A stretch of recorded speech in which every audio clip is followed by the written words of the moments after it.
नमस्कार दोस्तों, स्वागत है आपका एक बार फिर से। कल के वीडियो में हमने जाना था कि कैसे हम और आप पैसे की समझ को विकसित कर सकते हैं, और आज के वीडियो में हम जानेंगे कि पैसा कैसे अपने पास रोक के रखना है। जब हम पैसा कमाते हैं तो हमारे पास सबसे बड़ी समस्या ये होती है कि जब हमारे पास पैसा आता है तो वो 5 या 7 दिन के अलावा ज़्यादा हमारे पास नहीं टिकता है। और ये समस्या केवल आपकी या मेरी नहीं है, लगभग ये हर एक व्यक्ति की होती है। यहाँ से शुरू होता है हमारा पैसे को कैटेगरी में बांटने का सिलसिला। जी हाँ दोस्तों, इसके बाद हम सोचने लग जाते हैं कि पैसा हमारे पास रुक क्यों नहीं रहा है। फिर हम अपने पैसे को 2 कैटेगरी में बांटना शुरू कर देते हैं, जिसमें से पहली कैटेगरी है ज़रूरी खर्च और दूसरी कैटेगरी है हमारी इच्छाएं। ज़रूरी खर्च वो हैं जो हमें करने ही पड़ते हैं, जैसे कि हमारी ईएमआई हो गया, हमारे राशन के बिल हो गए, हमारे बिजली का बिल हो गया। और जो गैर ज़रूरी खर्च होते हैं, ये उन खर्चों में आते हैं जिनके बिना भी हमारा काम चल सकता है। तो इसके लिए सबसे ज़रूरी है कि हमें अपने खर्चों को नोट करना शुरू करना चाहिए।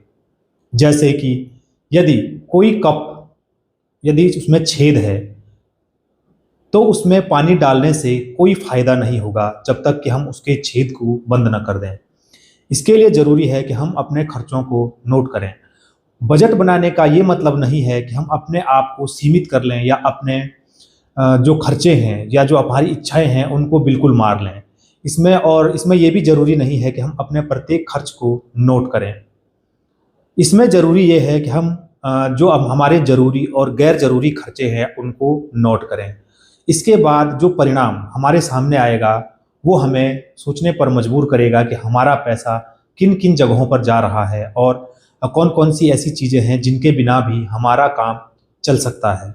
जब हमारा दिमाग ये सोचने लग जाता है तो हम जब अगली बार पैसा खर्च करने के लिए जाते हैं तो एक बार हम ये ज़रूर सोचते हैं कि क्या इसके बिना मेरा काम चल सकता है। और जब हमारा दिमाग इतना काम करने लग जाता है तो हम उस चीज़ को सोचना शुरू कर देते हैं। इसके बाद जो कदम आता है कि जैसे मेरी सैलरी है 10,000 रुपये, उसमें से जो मेरे ज़रूरी खर्च हैं वो 3,000 हैं और जो मेरी इच्छाएं हैं उन पे मैं 2,000 रुपये खर्च करता हूँ, और जो मेरे अन्य खर्चे हैं वो 2 से 3,000 रुपये हैं।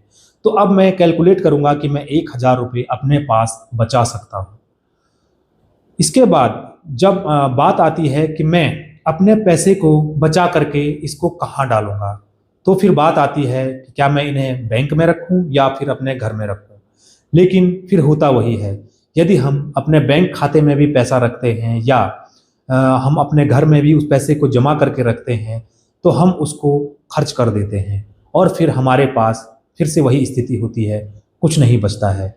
इसीलिए उसके बाद हम सोचते हैं कि हम इस पैसे को किसी ऐसी जगह पर रखें जहां से हम उसे आसानी से न निकाल पाएं। और फिर हमारा माइंड शुरू करता है फ्यूचर की प्लानिंग।